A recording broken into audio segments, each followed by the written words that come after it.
Good afternoon, ma'am. Good afternoon, everyone. So, how are you all? Fine, ma'am. All right. So I hope that all you have seen the message that I have posted assignment 2 and 3 on Google Classroom. All right. So just check them out. And assignment 2 mein to I have discussed most of the questions, plus I have given the questions in homework also. So you have to do those questions. ठीक है, assignment 2 का और assignment 3 में relational algebra की queries है. So there are some queries that you have to write in relational algebra. Question number 2 में we have to write the same queries in relational calculus. ठीक है,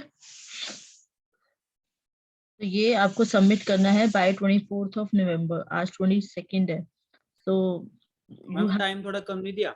हाँ, I know टाइम थोड़ा कम है because most subjects भी पढ़ रहे हैं ना, तो शुरू कर दिया पढ़ना. I know that इसको भी पढ़ोगे तो ये हेल्प ही रहेगा आपके एग्जाम पॉइंट ऑफ व्यू से, क्योंकि हम पढ़ेंगे तो सही, बट स्टिल 3 days तो थोड़ा कम है. I know, but ऐसा है कि जो आपका एकेडमिक कैलेंडर है उसके हिसाब से अभी तक 4 असाइनमेंट्स हो जाने चाहिए थे और 4 एमसीक्यूज हो जाने चाहिए थे. आई डोंट नो कैसे होने थे, but we have to fulfil that condition. So आप लोगों को करना पड़ेगा.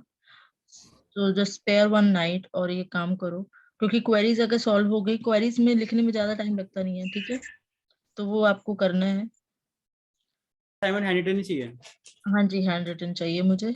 आई डोंट वांट कि आप लोग print out printed handwritten दो, प्रिंटेड दो. जस्ट हैंड रिटन डॉक्यूमेंट को स्कैन करो और मुझे क्लासरूम पे ही पोस्ट करना है. व्हाट्सएप नहीं लेना है किसी में भी. ठीक है,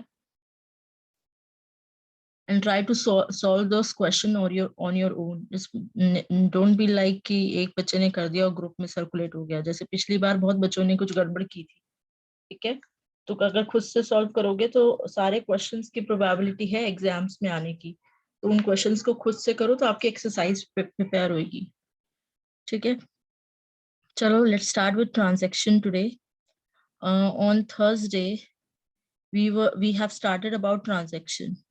So क्या होता है transaction? Who will tell me what is a transaction in database? हाँ जी. Why the strength is so low? क्या बात है?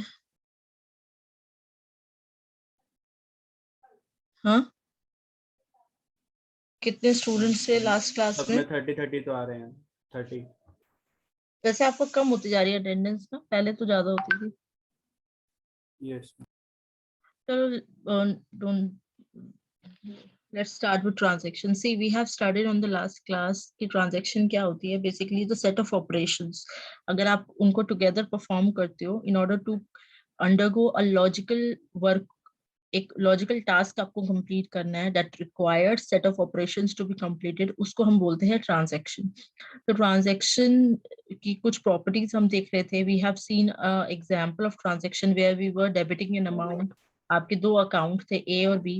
ए में से कुछ अमाउंट आप डेबिट कर रहे थे and you are depositing the same into the B account. तो ये एक ट्रांजैक्शन थी. तो इसका एग्जांपल यहाँ पर लिखा हुआ है कि जैसे आपने क्या किया, you have performed these operations, operation number 1 to 6. ये आपने सीक्वेंस में परफॉर्म किए. दैट इज आपने data item A, that is आपका अकाउंट ए में रीड किया, फिर ए में से 10,000 माइनस किया, then you have assigned the same thing back to A. Then you have perform a write operation. फिर आपने बी अकाउंट को रीड किया, यू हैव एडिटेड द जो अमाउंट आपने डेबिट किया था उसको आपने क्रेडिट किया, फिर आपने परफॉर्म किया बी में, बी में राइट किया आपने. ठीक है, तो ये सारे operations together being called a transaction. एक ऑपरेशन होता है और उनके सेट ऑफ ऑपरेशंस को हम ट्रांजैक्शन बोलते हैं. अब इसमें we have studied about 2 more operation. One is your commit operation and one is your roll back. What is the meaning of commit and roll back? क्या मतलब होता है कमिट का? मैम कमिट इज बेसिकली कि आपकी transaction जो है वो सक्सेसफुल हो चुकी है एंड रोल बैक इज कि कंप्लीट नहीं हुई है, मतलब वापस आ जाते हैं. मैम ये यूज इसीलिए होता है. अच्छा, anyone else wants to talk about commit and rollback? अगर किसी इंस्टेंस पे अगर आपका ट्रांजैक्शन मतलब इनकम्प्लीट रह जाए, तो उस सिचुएशन में आपको ये जो अमाउंट डिडक्ट हो चुका होता है वो रोल बैक हो जाता है, हम्म और अगर ऐसा कोई सिनेरियो ना क्रिएट हो तो वो कमिट हो जाता है। अच्छा, तो देखो बेसिकली अभी आप ये जो एग्जांपल देख रहे हो इसके अंदर there is no operation you have seen कि जिसमें कमिट लिखा हो। कमिट एक एक्सप्लिसिटली कमांड आपको इशू करनी होती है, समझ रहे हो, और रोल बैक कमांड इशू नहीं होती है। Roll back is a emergency, जो बोलते हैं ना, इट इज इमरजेंसी इमरजेंसी, जैसे बोलते हैं ना कि एक अपने आप ही रूटीन है कि अगर आपका ट्रांजैक्शन की जो स्टेट है वो फेलियर स्टेट में आ गया, we will be studying about the various state of a transaction. अगर आपकी ट्रांजैक्शन फेल्ड स्टेट में आ जाती है तो इमीडिएटली जो रिकवरी रूटीन स्टार्ट होती है, उसमें पहली रूटीन होती है रोल बैक की। Roll back is a operation which is always been executed when your transaction comes into a failed state, where all the previous operations that has occurred will be undo। ठीक है, वो सारे operation undone हो जाते हैं and your database will bring back to your previous state. That is the meaning of roll back. और commit का meaning क्या होता है? If the transaction has successfully completed, if all the operations, then all the changes that has been made to the buffer area will be reflected to your memory। ठीक है, will be reflected to your permanent memory. ठीक है, तो उसको बोलते हैं commit. और commit हमें एक्सप्लिसिटली इशू करना पड़ता है। कमिट एक इम्प्लिसिट कमांड नहीं है, it is an explicit command. Later on examples आप देखोगे कि आप कमिट नाम की इंस्ट्रक्शंस आपको दिखाई देगी। ठीक है, so that's all we have studied in the previous lecture. Moreover we have also studied about the your acid property, है ना। एसिड प्रॉपर्टी में we have seen the meaning of acid. One is A stand for atomicity, C stand for consistency, isolation and durability। So atomicity का मतलब क्या होता है? What is the meaning of atomicity? Every transaction is said to be atomic in nature। What is the meaning of atomic in nature? That means we cannot break a transaction। What is the meaning of that? कि every transaction is set to perform one single logical unit of work। So a transaction is always being considered either to be completed successfully or not to be done at all। समझ रहे हो? वही वाली बात है कि अगर 10 operation है, 10 में से 9 ऑपरेशन सक्सेसफुली हो चुके हैं, when it is about to finish the last operation और एरर आ जाता है, इट डजंट मीन कि यू विल नॉट से कि योर ट्रांजैक्शन हैज कंप्लीटेड 90%, 10% काम will be done after some unit of time। No, it will never be like your transaction has to start from the beginning whenever it restart again। So atomicity का मतलब clear हुआ है सबको? यहाँ पे मैंने एक एग्जांपल दिया था कि यहाँ पर आपको जब भी प्लीज ट्राई टू अंडरस्टैंड कि ये जो एसिड प्रॉपर्टी है हमेशा एग्जाम में आती है, and you have to explain every point with the help of example. Likewise here यहाँ पर हमने देखा है कि आपके पास दो ट्रांजैक्शन है, T1 T2। T1 में X जो अकाउंट है उसमें से कुछ अमाउंट डेबिट हो रहा है और T2 transaction is depositing the amount into Y account. तो इसमें आप बिफोर ट्रांजैक्शन और आफ्टर ट्रांजैक्शन आपका सम जो है T1 आपके अकाउंट का सम X plus Y और after the transaction X plus Y should remain the same in order to maintain the consistency। Consistency property क्या कहती है कि your system, your database will always remain in a consistent state before and after the execution of transaction। You getting me? So ये आप explain कर सकते हो with the help of this example। You are saying that in this example we are doing the thing, and if we say that your transaction has successfully completed, तो इसका check कैसे करोगे? Before sum produce करो और after sum produce करो database का। If it is coming out to be same, then you can say that your database is been remaining into the consistent state। Can you see here? यहाँ पर आपका database जो है consistent state में है because the sum before T and after T is same. और यहाँ पर हम एटॉमिसिटी में देख रहे थे कि अगर कोई फेलियर T1 में हो जाता है और T2 स्टार्ट अभी नहीं हुआ है तो your transaction will roll back and you will start from the beginning. ठीक है, ये एटॉमिसिटी का मतलब है। और अगर आपकी पूरी T1 और T2 सक्सेसफुली एग्जीक्यूट होते हैं, that means you will say that your transaction has successfully completed. ठीक है, और ये एग्जाम्पल कैसा एग्जाम्पल है? It is a kind of an example. इस ट्रांजेक्शन को हम बुलाते हैं सीरियल ट्रांजेक्शन या सीरियल शेड्यूल। देखो, जब भी कोई transaction is made up of more than one transaction, जैसे there is a transaction T which is made up of T1 and T2, and how you are executing.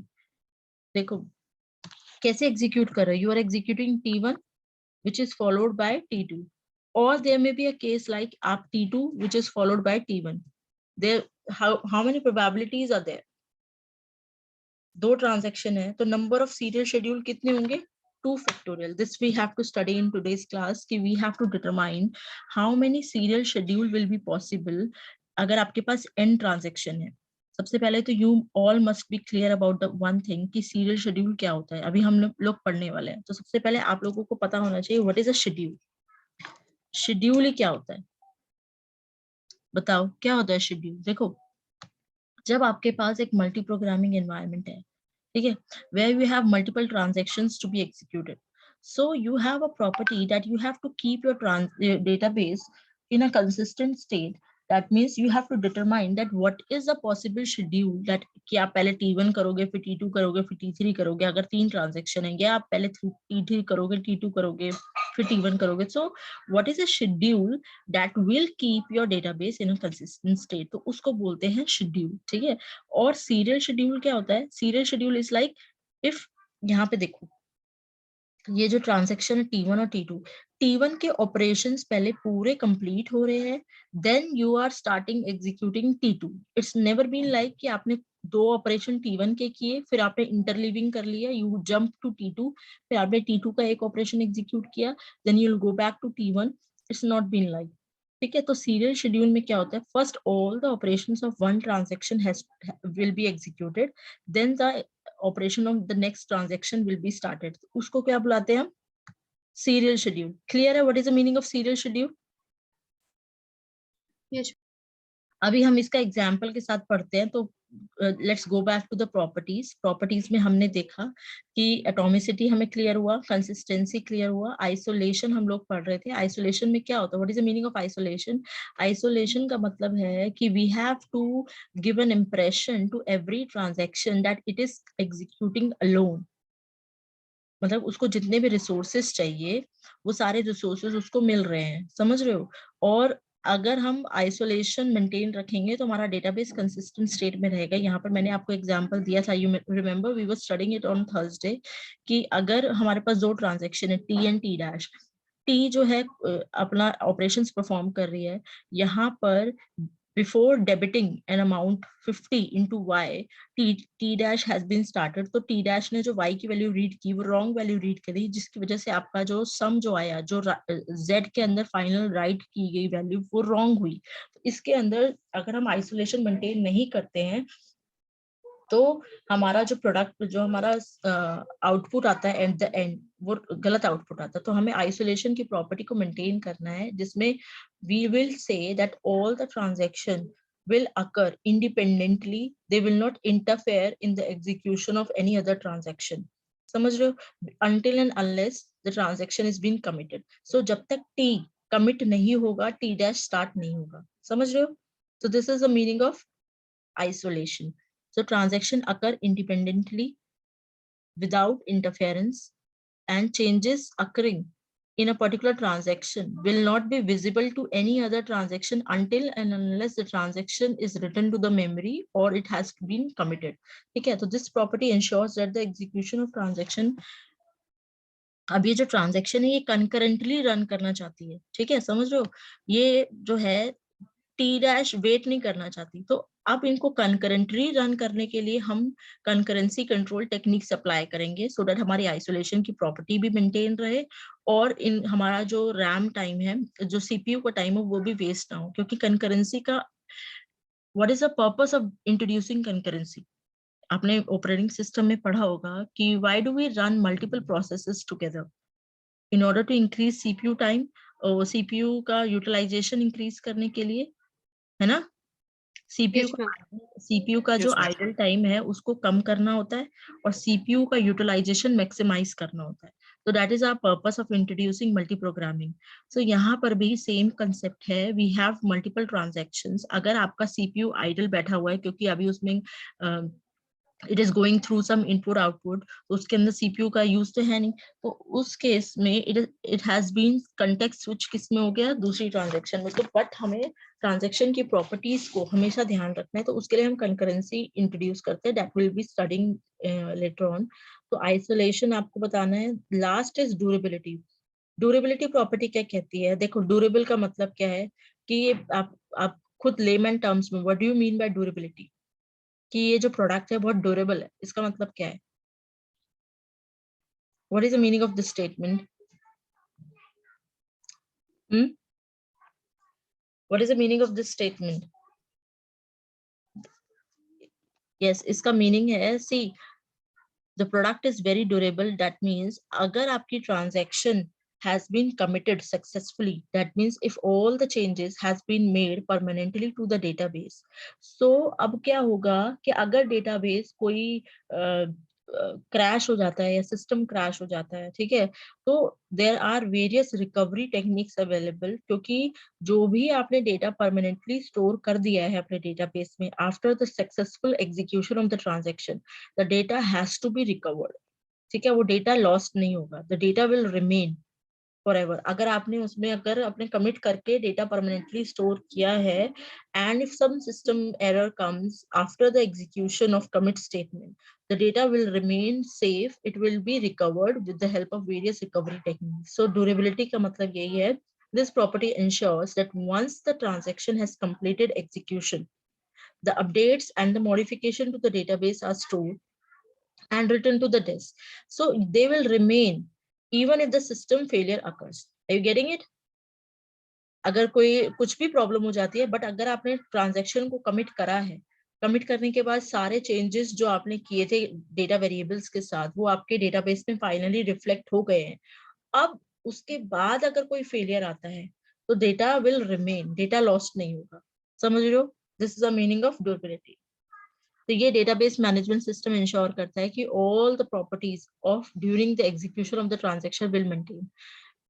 सबको clear है ये properties? Asset properties क्या होती है? Yes, ma'am. Everyone in the class, Yes, ma'am. Akshat, Aryan Yadav, Yes, ma'am. ठीक है, सबको clear है? Yes, ma'am. Okay, so let's start with, देखो ये बहुत इंपॉर्टेंट टॉपिक है। अब ट्रांजैक्शन स्टेट्स हम स्टार्ट कर रहे हैं। What is the meaning of transaction state? Please draw this diagram over here. ये डायग्राम, स्टेट डायग्राम ड्रॉ कर लो सब लोग। सो यहाँ पर देखो, what is the meaning of the state diagram. See, first state जो है आपकी, this is called as your active state, ठीक है। We will be studying that when a transaction is set to be in active state, then there is a partially committed state, failed, aborted, terminated, committed, ठीक है। तो ये आपकी states है, और ये क्या है? These are the processes जब आपका सिस्टम एक स्टेट से दूसरे स्टेट में जाता है, ठीक है। So now सबसे पहले let's understand about the active state. Active state क्या होती है? When your system is set to be in active state, हाँ जी, when your system is set to be in active state, see when ma'am जब कोई हाँ बोलो। कोई हमारा प्रोसेस वर्किंग में हो या एग्जीक्यूशन में हो। Yes, very good. So when the transaction is in a state of execution, when it is executing the operations, read and write के operations जब वो execute कर रही है, then जो उसकी state होगी वो कौन सी state होगी? Active state. Got it? Now, after the successful execution of all the read and write operations, it will reach to a partially committed state. Why I'm calling it as partially committed? Because we have not still executed the commit command. ठीक है ना? हमने commit command अभी तक execute नहीं किया है, and तो partially committed state पे आ गई। Once it has reached to the partially committed state and we have executed the committed command, we will permanently introduce the changes to your database which is stored on the secondary memory or your non-volatile memory, ठीक है। तो ये वाला जो flow है कि आपने पहले एक्टिव स्टेट में थे, एक्टिव स्टेट में कब होते हो?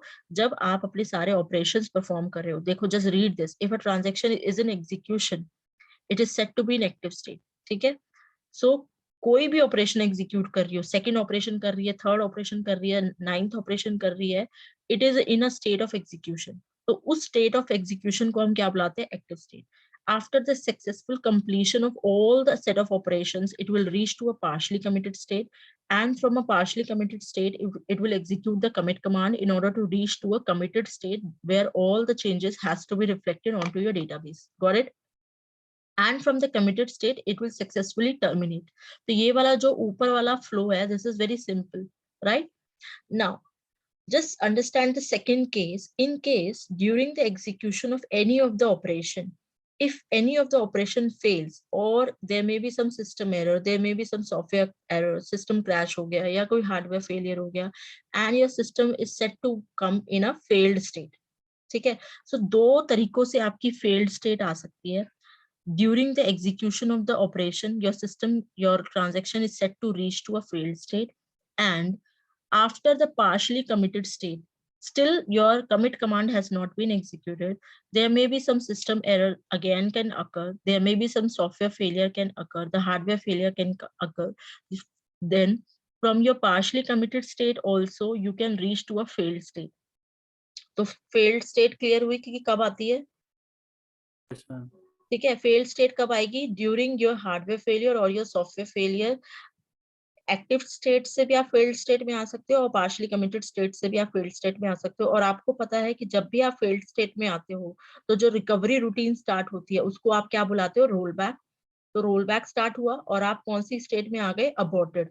और जब आप रोल बैक इन शॉर्ट वो हुआ ना, जैसे अगर 100% टास्क हमारा एग्जीक्यूट हो रहा है और 20% तक एग्जीक्यूट हो गया, 30 जैसे 20 से आगे बढ़ा तो वो फेल हो गया, तो जितना 20% एग्जीक्यूट होता है उसको क्लियर करने के लिए रोल बैक का रोल है ये. मतलब नहीं देखो, अभी तक you have not I have not introduce check points. अभी तक हमने चेक पॉइंट्स इंट्रोड्यूस नहीं किए हैं. तो चेक पॉइंट्स का जो कंसेप्ट है वो आता है कि आप 100% रोल बैक को बचाने के लिए आप चेक पॉइंट्स लाते हो. समझ रहे हो? जो चेक पॉइंट्स वो पॉइंट्स होते हैं कि जैसे आपने 80% काम एकदम सेव कर लिया है और फिर आपने अगर कोई चेक पॉइंट लगाया तो जितना भी 80% आपने चेंजेस किए हैं that has been reflected to your database. अब जो 20% में अगर फेलियर आया तो जब रोल बैक इंट्रोड्यूस होगा, ये ध्यान रखो अभी तक कमिट नहीं हुआ है. ठीक है? तो check point is introduce before commit. तो अब जब रोल बैक करते हो तो वो सिर्फ 20% वाला ऑपरेशन रोल बैक होता है. बट यहाँ पर आपने अभी कोई भी चेक पॉइंट इंट्रोड्यूस नहीं किया है.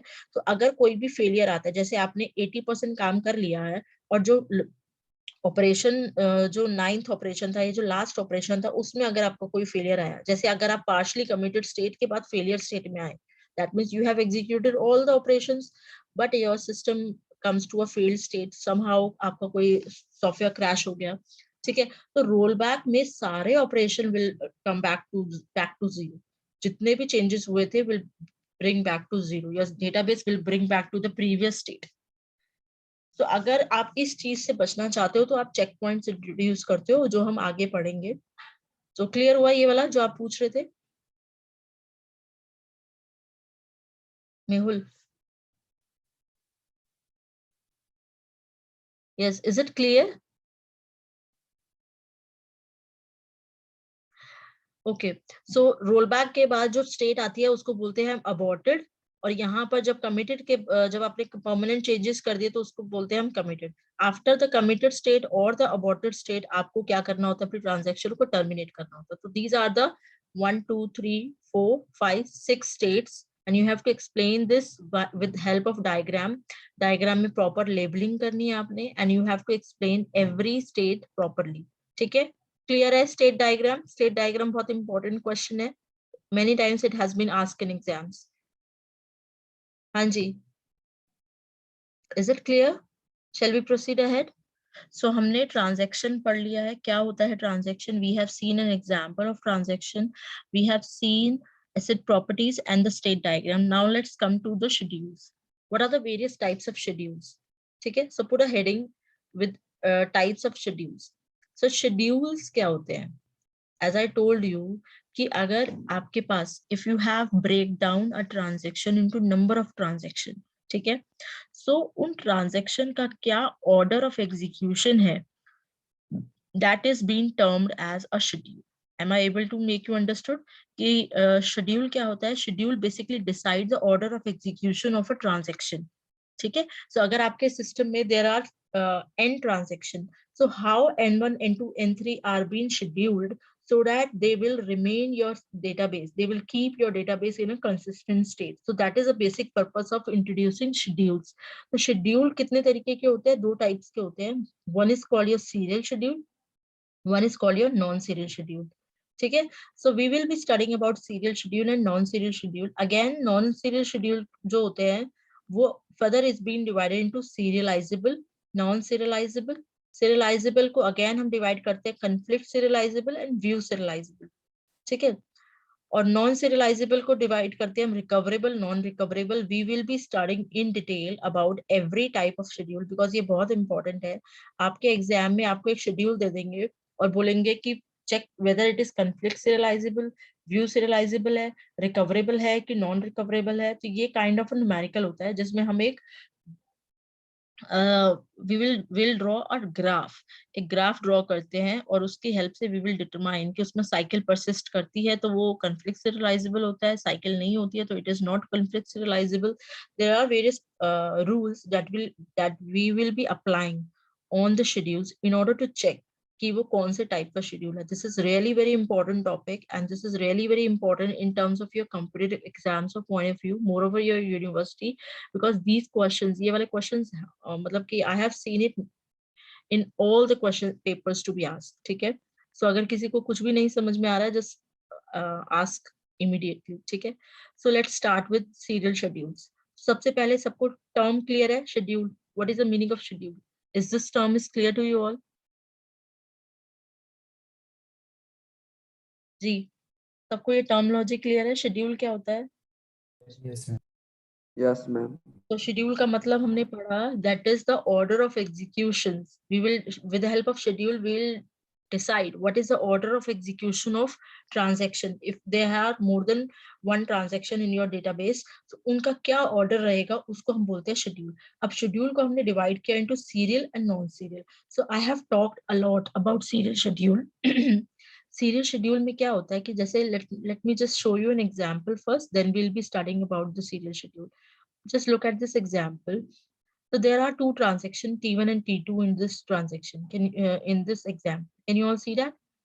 So just read the operations of T1 and T2. So here you can clearly see that first of all, the transaction T1 is executing. All the operation of T1 are executing, and after the commit operation of T1, that means after your T1 has successfully committed and comes to a terminate state, your T2 will start. देख रहे हो? So यहाँ पर पहले एक operation, एक transaction successfully complete होती है, उसके बाद T2 स्टार्ट हुई है. देख रहे हो? ये पैरेलली इसमें नहीं लिखा हुआ, यहाँ पर सबको ये रीड करना आता है. आपके डेटा आइटम ए रीड हो रहा है तो फिर ए में राइट ऑपरेशन परफॉर्म हो रहा है, then we are reading a data item B and then we are performing a write operation in B and then we are executing a commit command. Similarly जब कमिट कमांड एग्जीक्यूट हुई then we are starting transaction T2. तो इस तरीके से हमने लिखा है. ये जो 3 ऑपरेशन है इसको मैंने यहीं पे नहीं लिखा है. Can you all see that कि ये कब स्टार्ट हुए? जब ये कमिट हुआ, यहाँ पे स्टार्ट हुआ है. ठीक है? तो this is an example of your serial schedule. तो सीरियल शेड्यूल में क्या होता है? There are 2 transaction T1 and T2. इस एग्जांपल को समझाया हुआ है where T1 and T2 are executed sequentially. ठीक है? one after another, serially execute कर रहे हैं. Here in this example T1 is executing first and then T2 execute after T1. So इसको हम बोल रहे हैं serial schedule. There may be a case possible that you can do like this. आप ऐसे भी कर सकते हो कि आपने पहले T1 और यहाँ पे T2 में पहले you have started with T2, तो आपने T2 के साथ स्टार्ट कर सकते हो. नॉट बीन लाइक कि आपने T1 ही करना है. तो दिस इज ऑल डिपेंड्स कि आपका कैसा ऑपरेशन परफॉर्म हो रहा है. अब यहाँ पर आप रीड कर सकते हो. सब लोग नोट कर रहे हैं इसको? Please note it down. आप प्लीज, आप सबको नोट करना है. नोट करोगे तो it will be much better instead of just listening.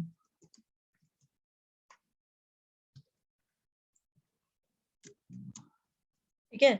तो यहाँ पर हम इसको ऐसे भी कर सकते हैं, तो what is the probability, or we can say what are the total number of schedules in serial schedule in case of 2 transaction. तो हम बोल सकते हैं या तो पहले T1 हो या T2 हो, या T2 हो या T1 हो, तो कितनी प्रोबेबिलिटी हो गई 2 फैक्टोरियल. तो देयर में B n factorial number of types of serial schedule possible in case of n transactions. अगर आपके पास n transaction है तो उसके number of serial schedule possible, how many serial schedule will be possible in case of n transaction? We can say it like n factorial. ये clear है? n factorial कैसे लिखा मैंने? ये n factorial clear है यस मैम. सबको? रोहित ये 2 और n वापस बताना कमिट के बाद बताएं. क्या क्या क्या क्या बोल रहे हो?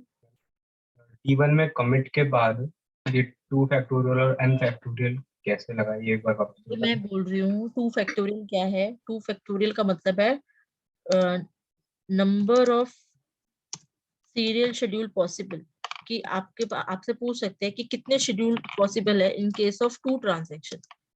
Number of serial schedule possible of 2 transaction. तो आप देखो, खुद देखो कि अगर आपके पास 2 ही ट्रांजैक्शन है T1 एंड T2, तो आप इसको किस तरीके से लिख सकते हो? या तो you can write it like पहले T1 को एग्जीक्यूट करा लो, फिर T2 को करा लो, या आप पहले T2 को करा लो और फिर T1 को करा लो. Yes ma'am. तो कितने तरीके हो गए? 2 factorial. 2 factorial is equal to 2. So अगर आपके पास n ट्रांजैक्शन है, n1 n2 n3 n4 n5, या इफ आई से लाइक कि अगर आपके पास 3 ट्रांजैक्शन है, ठीक है, तो तीनों को कैसे लिख सकते हो? या तो you can write it like T1 T2 T3, या आप लिख सकते हो T1 T3 T2, या आप लिख सकते हो T3 T2 T1. तो इसके कितने चांसेस बन सकते हैं? इसके टोटल कितने केस बन सकते हैं? 3 factorial. 3 factorial which is equal to 6. ठीक है. सो अगर आपके पास n ट्रांजैक्शन है तो total number of serial schedule possible will be n factorial. Is it clear? Yes ma'am. Is it clear ना? ओके. सो सीरियल शेड्यूल का हमने एग्जांपल देखा, जस्ट सेकंड. हाँ, सीरियल शेड्यूल का हमने एग्जांपल देखा, तो इसकी एक बार डेफिनेशन भी देख लो.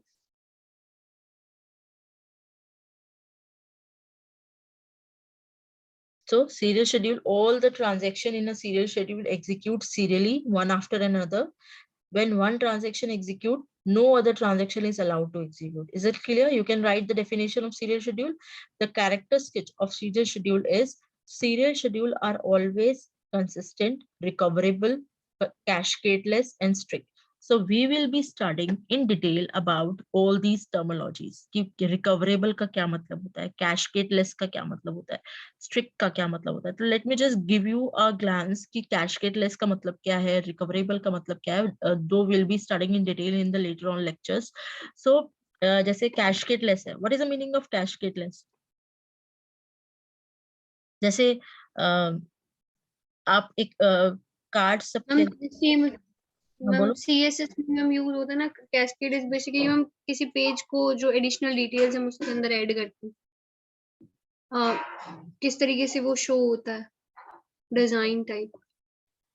यहाँ पे इसका मतलब है कि जैसे कैशकेड का मतलब होता है कि जैसे आपने कोई, मैं एक बहुत बेसिक एग्जांपल देती हूँ कि जैसे आप कार्ड्स खेलते हो, ठीक है, तो अगर कार्ड्स का पिरामिड बनाते हो, ठीक है, आप पिरामिड बना रहे हो, ऊपर लास्ट वाला कार्ड रखा, तो अगर लास्ट वाला कार्ड गिरा, that will leads to all the cards, all the levels to fall down. होता है ऐसा? तो अगर Yes. एक ट्रांजैक्शन फेल हुई तो उसकी फॉलोड बाय सारी ट्रांजैक्शन फेल हो जाएंगी. इसको बोलते हैं कैशकेड इफेक्ट. बट ये जो सीरियल शेड्यूल होते हैं वो कैशकेड लेस होते हैं. क्यों? क्योंकि जो दूसरी ट्रांजैक्शन है वो स्टार्ट तभी हो रही है जब पहली ट्रांजैक्शन कमिट हो जाती है. और आपको पता है कि ड्यूरेबिलिटी में क्या होता है कि जब once your transaction has been successfully committed, any failure happens to the database will never undo your changes. जो भी changes आप कर चुके हो will remain persistent to your database. So इसमें कोई कैशकेड इफेक्ट की प्रोबेबिलिटी होती नहीं. और ये रिकवरेबल है.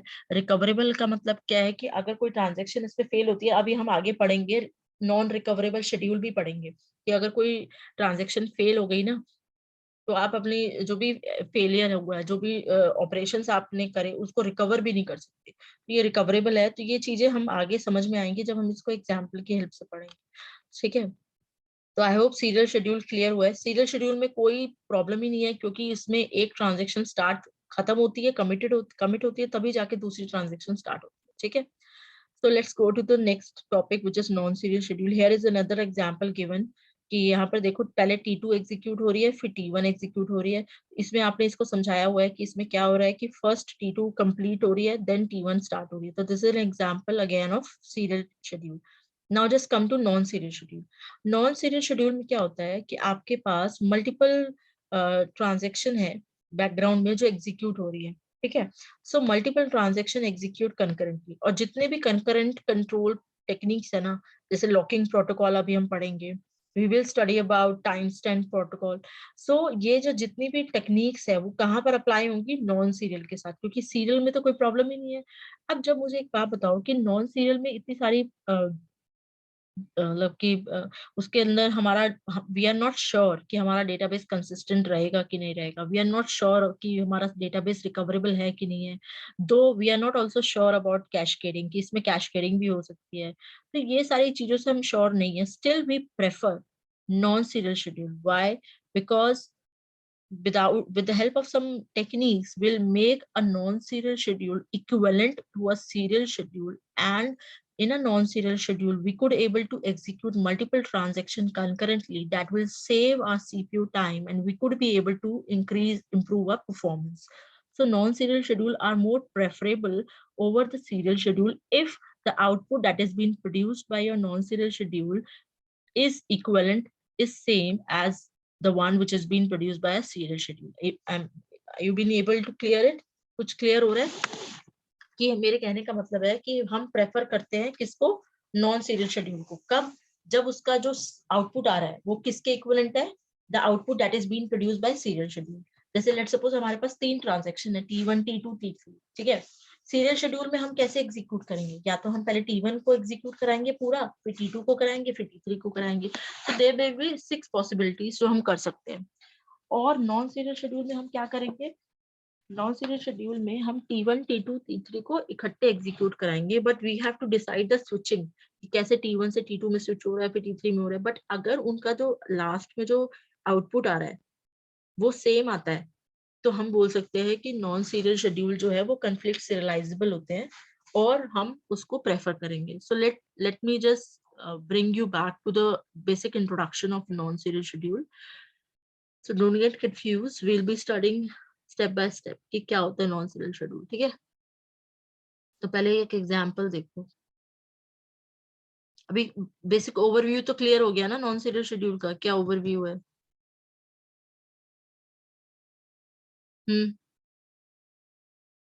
बेसिक क्लियर है, नॉन सीरियल शेड्यूल क्या होते हैं? Yes yes ma'am. मैम। देखो ये एग्जांपल देखो, यहाँ पे देखो, can you differentiate, can you just look, एक ग्लांस में बता सकते हो कि ये एग्जांपल सीरियल का है कि नॉन सीरियल का है? हम non serial. How you can say? You can say it is clearly visible in the diagram over here कि अभी T1 ने कमिट नहीं किया है, before T1 committed T2 has started, देख रहे हो। सो यहाँ पे आफ्टर एग्जीक्यूटिंग, जब राइट बी किया उसने, यू इंटरलीव हुआ, सिस्टम इंटरलीव हुआ, और you are T2 has started, और T2 ने रीड आइटम ए किया, ठीक है। फिर उसके बाद इंटरलीविंग हुआ, and then data item of T1 ने बी को रीड किया, फिर बी को राइट किया और कमिट किया, उसके बाद T2 ने रीड किया बी पे। अब जरा एक बात बताओ, लेट मी जस्ट बेसिकली, अगर मैं बोलती हूँ कि ए के अंदर 100 है और बी के अंदर भी 100 है, ठीक है। तो अगर हम अभी हम पढ़ेंगे इसको, एग्जाम्पल की हेल्प से ही पढ़ेंगे।